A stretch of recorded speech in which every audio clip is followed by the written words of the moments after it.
Mesdames, Messieurs, à quel jeu joue Clément Miressa avec la diaspora et avec l'enjeu du Sassou dégage? C'est des questions que la plupart des gens qui ont essayé un peu de m'appeler, qui m'ont contacté, on se demande qu'est-ce qu'il est venu faire ici sur la place de Paris. Clément Miressa, qu'est-ce qu'il est venu faire ici à Paris? Donc, il se pose un problème de clarification de sa mission sur la place de Paris. Parce qu'on ne comprend pas. Vous savez que dans toute relation humaine ou sociale, quelle qu'elle soit, il y a d'abord il y a trois mots-clés. Confiance, méfiance et défiance. On fait confiance à quelqu'un, à un produit, à une marque, à un produit, à une institution, à un État, à des individus et autres. Mais quand on n'a plus confiance, on rentre souvent dans la méfiance. Et si la méfiance devient répétitive, et à ce moment-là, on rentre dans la défiance, l'évitement. Mais c'est ce qui se passe ici sur la place de Paris, par exemple. Je vous informe que Clément Miressa, la place de Paris que vous cherchez à regrouper, je ne sais pas pour quel but, pour quel intérêt, à consolider la place de Paris qui soit ensemble, on ne sait pas pour quel agenda politique ou autre. Vous savez que cette place de Paris est non seulement polluée, mais est également infectée par le dictateur Denis Sassou Nguesso et ses réseaux, des forces centrifuges et compagnie, d'achat de conscience. Et n'oublions pas les problématiques aussi d'intérêts particuliers et partisans des uns et des autres. La guerre des égaux, les problèmes du tribalisme et de l'ethnocentrisme inconscient, et voire conscient. Parce que parfois ils se rendent compte ils pratiquent le tribalisme ou l'ethnocentrisme, sans se rendre compte, et parfois ils se rendent compte que oui, c'est ça. C'est pas que Sassou, c'est aussi eux. Je vous informe que sur la place de Paris, nous cherchons des dépolluants pour dépolluer ce milieu déjà, cet écosystème de la diaspora congolaise sur la place de Paris qui est déjà pollué. Personne ne fait plus confiance à personne. On est en méfiance des uns et des autres. Et ce n'est pas bon pour l'esprit du combat. Bien entendu, il reste que les médias et les réseaux sociaux qui sont là. Voilà, ils sont les médias et les réseaux sociaux que dalle. Vous avez les manifestations sur les terrains, les meetings autres. Il n'y a plus rien. Donc nous cherchons des vaccins, oui, des vaccins pour vacciner, on est mieux infecté, mais comment, quel individu? Mais quand on voit les mêmes qui viennent commencer, et non, mesdames, messieurs, la question que les gens se demandent ici, c'est une problématique de clarification. Clément Miressa doit clarifier clairement pourquoi il est venu faire ici à Paris. Pourquoi il cherche à venir réunir la diaspora comme dans un bloc compact. Pourquoi il veut réunir? Parce que la diaspora ici, il y a une certaine liberté, de dignité ici sur la diaspora. Même si certains ont vendu leurs âmes, qui deviennent des informateurs, les réseaux de la servitude volontaire au régime. Bien sûr qu'ils touchent des commissions, ils ont l'argent, ils ont ceci, on les connaît. Mais alors, vous cherchez quoi, en fait? Clément Miressa, on vous a perdu de vue depuis presque 10 mois.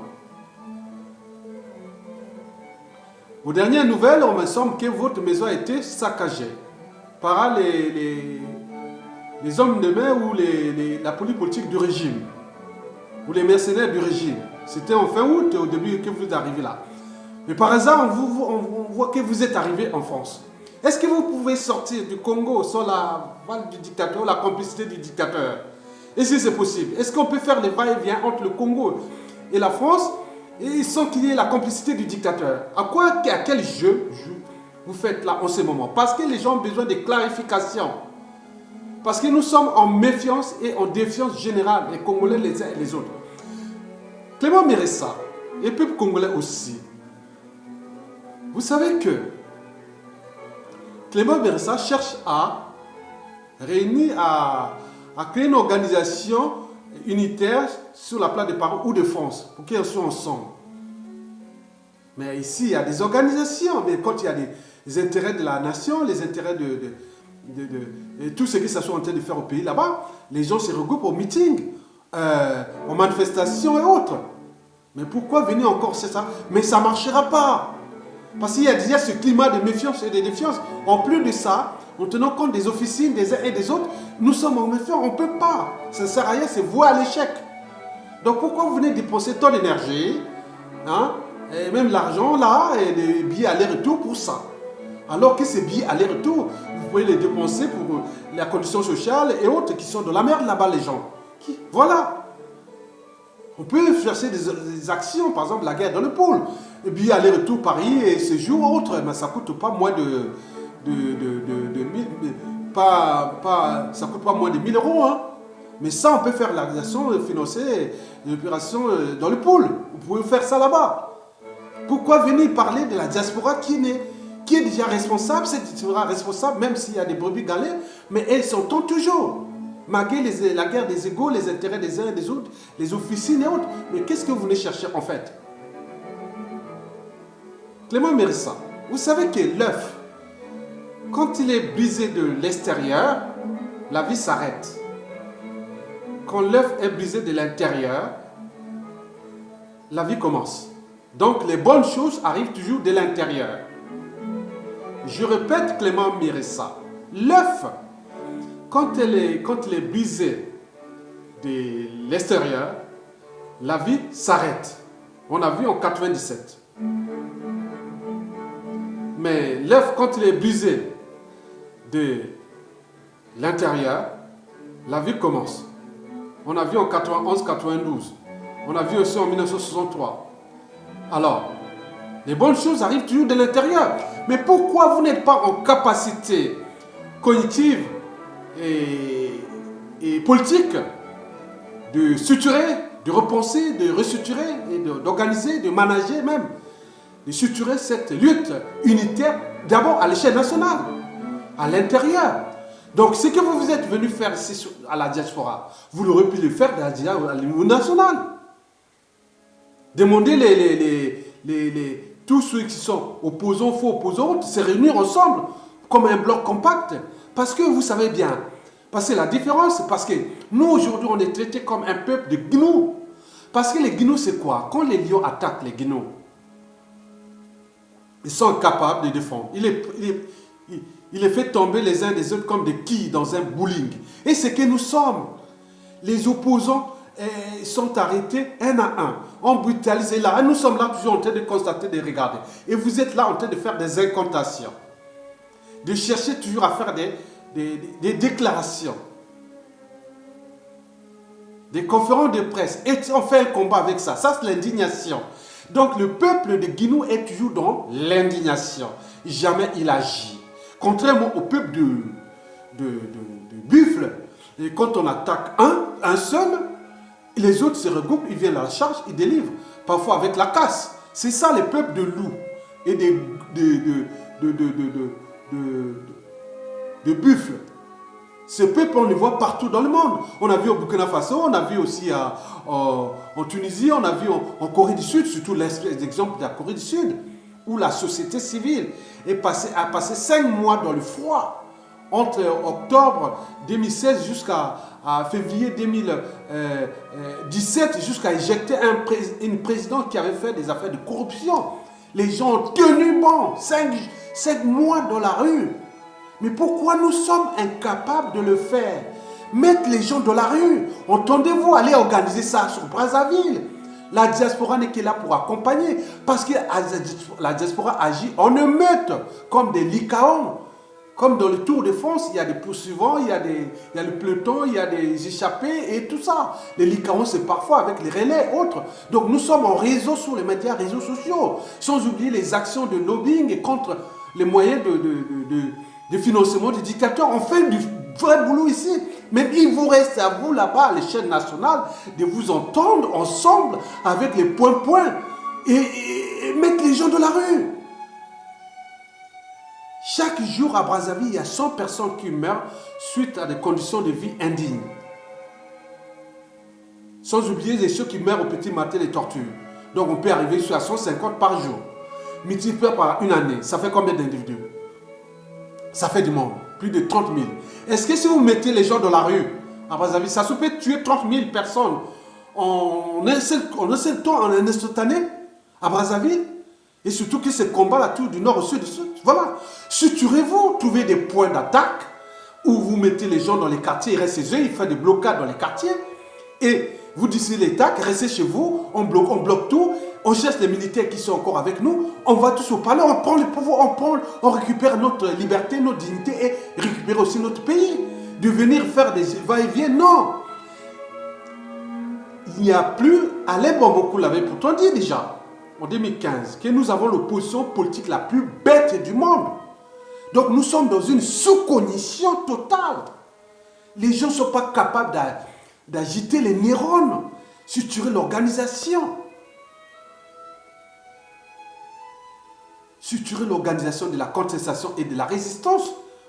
Vous n'allez pas vous entendre comme tout. L'union, bien sûr que c'est la faute. L'union n'est pas la fusion. Vous n'allez pas entendre que tout le monde, les Tchatima Biala, les Kolila, les Point, tous sont ensemble pour mener un combat. Non, ça ne se passe pas comme ça. Il faut se grouper avec les gens qui ont la même mission que vous, simplement. Parce que même Margaret Mead avait dit déjà que un petit groupe d'individus aussi engagés et déterminés ont toujours changé le monde. Et c'est historiquement, c'est toujours de cette manière que tous les changements sont toujours arrivés. Donc regroupez-vous avec un petit groupe de gens qui sont motivés à faire partie, ça sont des sources sur les scènes nationales. Les stratégies sont données. C'est un problème de rapport de force. Dialogue, fin de guerre dans le pool, libération des opposants, Sassou ne le fera pas. Parce que ces opposants de Sassou, il ne va pas les libérer. La guerre du pool, parce que Sassou c'est un pompier pyromane. Il sait que c'est un système, il n'a jamais fait de politique. Il a fait toujours le banditisme, la violence, le déclassement, la malgouvernance. Il est là pour déclasser un pays qui, d'ici peu de temps, sera une poudrière durable. Et vous êtes venus ici, on ne sait pas. On croyait que vous étiez les réseaux là, vous pouvez les faire là-bas sur le pays.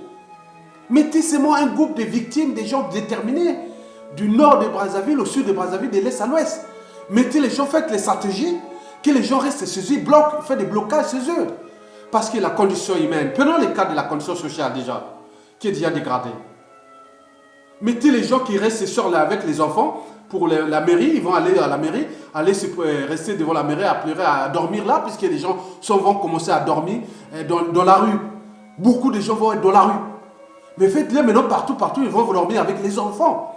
Et citez ça. Mais pourquoi vous êtes là en train de faire? Parce que face à l'injustice, c'est la neutralité. Vous êtes contre le côté donc vous êtes du côté de l'oppresseur. Parce que je ne sais pas si ça peut vous laisser sortir d'ici et venir faire et aller encore. Peut-être que vous allez arriver là-bas, vous allez faire parce qu'ils ont des intelligences, ils ont des stratèges, ils ont même la matière pour créer ces agendas permanents, ces crises permanentes, hein, ces problèmes permanents pour qu'on reste là à penser parce que c'est une façon de divertir les gens. Arrêtez la diversion, on ne veut plus de la diversion. Clément Méressa, un homme politique n'est pas toujours dans l'indignation. Il a des principes, des valeurs. Il a certaines convictions. Il doit être dans l'action. Commencer déjà par agiter les neurones. Suturer, organiser la contestation. Ce que nous vivions là-bas au pays, c'est 10% de ce que la France a vécu pendant la Seconde Guerre mondiale. Mais ils ont organisé, suturé, les réseaux. Même devant une violence énorme. Vous pouvez suturer devant mettre les gens dans la rue. Je vous dis que Sassou ne peut pas tuer 30 000 personnes à Brazzaville en un seul coup quand les gens mettront dans la rue. Sinon pour lui et tout, ça sera foutu. Vous connaissez les problématiques des responsabilités pénales. En Afrique, parfois, c'est par association. Donc il ne peut pas sacrifier ses enfants, petits-enfants et toute sa tribu comme ça pour... Voilà. Donc il y a un moment donné, le rapport de force sera là. Donc un dictateur n'a pas de concurrent à sa taille tant que le peuple ne relève pas le défi. Parce qu'un dictateur, c'est un homme politique qui exerce le pouvoir de manière absolue, sans qu'aucune loi ou institution ne le limite dans le temps. Autrement dit, ça ne s'arrête pas et ça ne s'arrêtera jamais. Sauf un soulèvement populaire, puisque nous n'avons plus d'armée. Donc nous pouvons trouver des stratégies de mettre les gens de la rue, ils sont là. Si vous voulez demander à la diaspora de vous mettre, nous on peut vous donner des stratégies de mettre les gens dans la rue, sans qu'il y ait moins de casse. Mais bien sûr qu'on ne peut pas faire des omelettes sans casser les œufs. Les buffles, quand il y a des combats contre la violence des lions et des lions, les buffles, il y a parfois la casse, des deux côtés. Donc nous sommes en face des barbares. Donc il faut réagir comme des barbares. Et nous sommes en face des gens qui pensent qu'à la violence, à la force. Il faut utiliser la violence, mais la violence viendra du peuple. Le peuple est souverain. C'est lui qui doit arracher sa liberté, sa dignité, et puis récupérer son pays. Parce que nous sommes dans un pays, nous sommes passés de la confiscation, passé de la confiscation de ce Congo à l'appropriation de ce Congo. Bien sûr que le Congo est devenu sa propriété privée. C'est comme ce pays n'a jamais existé avant lui. Il n'existera d'ailleurs pas après lui, puisqu'il a en train de fabriquer une poudrière du là. Donc nous sommes en 2 pas d'explosion incontrôlable, sociale incontrôlable, et pire encore, surtout les risques d'implosion du Congo en partition, en plusieurs régions, en plusieurs pays. Ça, c'est sûr et certain. Donc, vous êtes en train de jouer au jeu du chat et de la souris, mais il peut arriver celui du gendarme et du voleur. Mais aussi, surtout, ce qui est là, après, quand on a fait de jouer avec le feu, on finit par se brûler. Donc, je dis, prenez votre responsabilité. Vous avez eu quand même une mini-légitimité, une mini-crédibilité. Vous n'allez pas être souillé. Comme d'autres se sont souillés. Il vous restez vous. Bien sûr que les Boao, les Mounaris sont en prison à ciel ouvert. Ils ont choisi, ils ont peut-être des pactes, ils ont ceci, ils sont en liberté. Mais ils ne peuvent pas se structurer. Pourquoi attendre que Kolela ou Tchatima Biala pour mettre les gens dans la rue? Il n'y a pas d'autre dans la partie sud des quartiers de Brazzaville qu'on peut trouver et mettre les gens dans la rue. Donc c'est un jeu. Donc ce jeu devient dangereux. En plus, je suis avec la société civile qui devait être apolitique, non syndiquée, et qui serait là pour mettre les gens de la rue, défendre la condition sociale qui est dégradée, pas de salaire, pas de pension, retraite, les étudiants sans bourse, l'eau déjà insalubre qui est empoisonnée, pas d'électricité, aucune condition sociale, condition de cadre de vie, ville poubelle, et les gens sont dans la merde totale, les gens meurent comme des mouches, des enfants, les hôpitaux, tout ça. Mais attends, qu'est-ce que vous cherchez encore? Qu'on vient vous donner quoi? Qu'on vient vous motiver pour mettre les gens dans la rue? Non, votre présence ici reste une énigme que les gens sont en train de réfléchir, de chercher pourquoi il est venu là. Je suis sûr et certain, je ne vous cache pas, les gens cherchent qu'est-ce qu'il est venu faire réellement, qu'est-ce qu'il veut mettre, cette structure qu'il veut mettre, c'est pourquoi, et pour quel agenda caché. Donc il y a un problème de clarification. Vous devez clarifier ça. Mais sinon, votre rôle n'est pas dans la diaspora. Vous êtes un homme politique important au pays, votre rôle est au niveau national. Donc structurer cette résistance au niveau national, au niveau des Brazzaville, pour mettre les gens dans la rue. Il n'y a que ça. Parce que je vous ai dit qu'un dictateur ne peut quitter le pouvoir que sous condition. Soit la mort naturelle ou accidentelle, ça pour ça, soit on va attendre longtemps.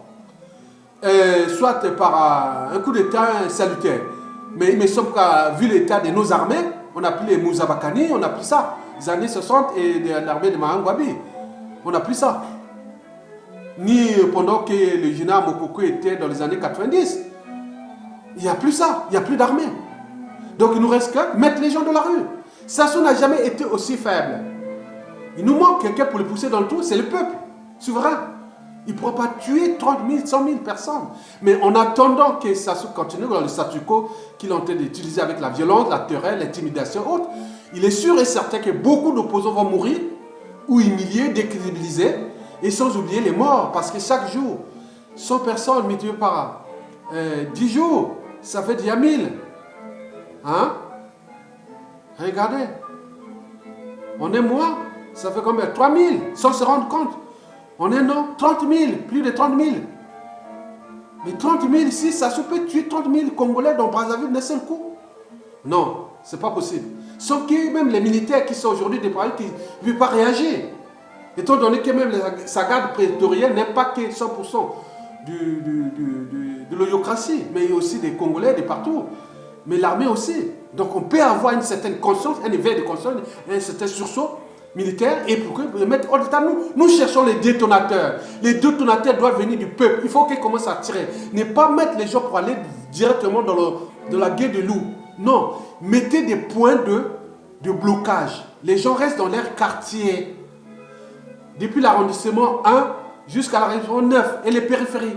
Les gens, les jeunes, on restructure ça. Ils restent dans leur type. Ils font des checkpoints dans tous les rangs. Ils mettent le feu dans les trucs. Pour que les milices des Sassou, ils vont chercher les priorités. Si ça dure pendant un mois, ça peut durer un mois. On fait des actes on vous a tout donné. Les jeunes qui viennent casser les voitures de la police et autres, il faut ça. Et donc ça passe là. Donc ça, Sassou n'aura pas l'argent. Le FMI ne va pas donner l'argent à Sassou. Les moyens de son argent qui est caché dans les paradis fiscaux sont bloqués. On suit. Les gens créent des logies de relobbying pour que Sassou n'ait pas l'argent. Bien sûr qu'ils n'ont pas ajouté les neurones pour construire, diversifier cette économie depuis la nuit des temps. Rien du tout. Que dalle. Donc il n'aura pas l'argent. Le FMI ne va pas endetter là parce que ça sera une dette privée de Sassou que le FMI va donner. Ça ne sera pas la dette publique du Congo. On ne va pas encore surendetter se retrouver à plus de 300% du produit intérieur brut de cette dette qu'on n'a pas cherchée. Un pays qui est aussi riche, qui a eu, à niveau près, ça soit dû encaisser en ces dernières 20 ans, 20 dernières années, réellement autour de 70 milliards de dollars. C'est énorme. Regardez là où se trouve. Allez chercher, allez commander au FMI 1 milliard de dollars pour, soi-disant, faire... C'est l'effet placebo. Vous allez tolérer ça, il ne donnera pas. Nous, on ne voudrait pas que le FMI donne l'argent à Sassou Nguesso. Et nous, on mettra tous les moyens pour qu'on n'ait pas cet argent. Le Congo sera mieux sans Sassou. Donc, c'est un problème de changement de gouvernance. Donc, il faut changer l'individu. Quand la tête est pourrie, tout est pourri. Dans une organisation, qu'elle soit État, entreprise ou association, quand il y a un dysfonctionnement, c'est celui qui est toujours à la tête qui en est responsable, qui est à la tête du pays. C'est Denis Sassou Nguesso. Donc, si on change la tête, on change tous les poissons. Donc, arrêtez de vous subordonner derrière un indicateur qui est à bout de souffle, à bout de nez et autres, qui vous donne des ordres, des agendas. Ils vont sortir, vous rentrez dans la servitude, la collaboration. Donc, vous devez éclaircir pourquoi vous êtes venu ici à Paris, faire quoi, pourquoi et autres. Mais pourquoi nous ne sommes pas capables de faire ce genre d'initiative déjà au pays? Vous avez l'idée, c'est faux cadre avec ceci, mais rien du tout, c'est un château de cartes. Trouver une solution pour mettre l'action dans la rue. Nous n'avons plus de choix. Mettre les gens dans la rue. Créer un rapport de force. Pour qu'on rentre dans une situation où nous pourrons arriver vers la négociation. Sans rapport de force, Sassou ne partira pas. Et vous l'aurez compris. Parce qu'il a acheté la conscience mondiale avec l'argent du Congo. Il y a des gens qui ont encore un magot ici. Un gros butin. Pour donner encore, pour chercher un peu d'influencer pour que Sassou reste là. Pour eux, c'est une crise. Il va sortir, ils vont s'en sortir. Bien sûr contre le peuple. Le pays déclassé, décivilisé, déshumanisé et deviendra une poudrière. Mais avec qui? Avec cette opposition de merde. Arrêtez. Agitez vos neurones, merde. Venez faire quoi là? On veut savoir pourquoi vous êtes venus ici. Au 4 minutes, vous cherchez là. Je sais pas, il faut éclaircir. Parce que là-bas, c'est une question de vie et de mort.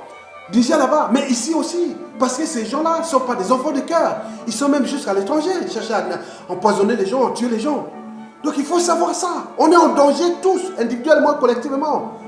Et on est en face des professionnels de la barbarie et de la mort. Et vous êtes toujours en train de jouer aux amateurs de la contestation. Non, on doit rester comme des professionnels. Pour être professionnel, il y a des méthodes. Reçu, c'est une question de méthode. Mais bien sûr, il faut avoir un cerveau. Bien sûr que le cerveau de la classe politique congolaise est descendu très bas. Il est abîmé au niveau des mentalités, habitudes et comportements. Surtout au niveau des valeurs morales, qui sont celles de la liberté, de la dignité et aussi de la justice. Mais pourquoi vous n'êtes pas en capacité de réunir tous ces bois, même s'ils sont à la maison, les mounards et autres, chercher les relais pour qu'on cherche à mettre les gens dans la rue à Brazzaville? Mais pourquoi? L'enjeu est là. Si on entend que les rapports de force, c'est mettre les gens dans la rue. Il n'y a que ça. Répartez là-bas, vous allez structurer ça ensemble. Dès que vous reportez à Brazzaville, si vous n'êtes pas arrêté, tant mieux pour vous. Si vous êtes arrêté, tant pis pour vous. Parce que vous laissez libre cours à Sassou, vous êtes comme des guinous on a capté un à un. Et les gens te regardent. Sinon, si on était le peuple de loups, dès l'arrestation de tous les prisonniers politiques, nous serions déjà de la rue. Mais qu'est-ce qu'on attend? On lui laisse la marge de nous déclasser. Et il est là. Un seul individu. Attendez, il y a un problème de conscience personnelle. Donc, arrêtez de venir nous divertir ici. Parce qu'ici, il y a les gens ont des soucis. Ici, bon, c'est des sociétés civilisées, bien sûr. Mais ils ont des petits soucis de famille, de travail, voilà, des choses comme ça, de la vie. Des choses oubliées. Ils pensent aussi à envoyer l'argent, surtout au pays là-bas, pour les familles qui sont déclassées. Ça devient un problème pour eux. Il faut aider la famille, il faut aider les gens là-bas. Les gens envoient de l'argent, mais tout ça rentre comme dans l'entonnoir. Attendez, donc réfléchissez et mettez les gens dans la rue. La solution est là. Donc il faut éclaircir pourquoi vous êtes venu ici, mais ce que vous avez essayé de faire ici, très bien, très bien. Mais allez faire ça maintenant là-bas. On vous attend là-bas d'ici peu de temps. Dans un mois, d'ici moins d'un mois, lancez-nous à l'alerte. D'ici moins d'un mois, les gens sont dans la rue à Brazzaville. Et on aura compris. Merci.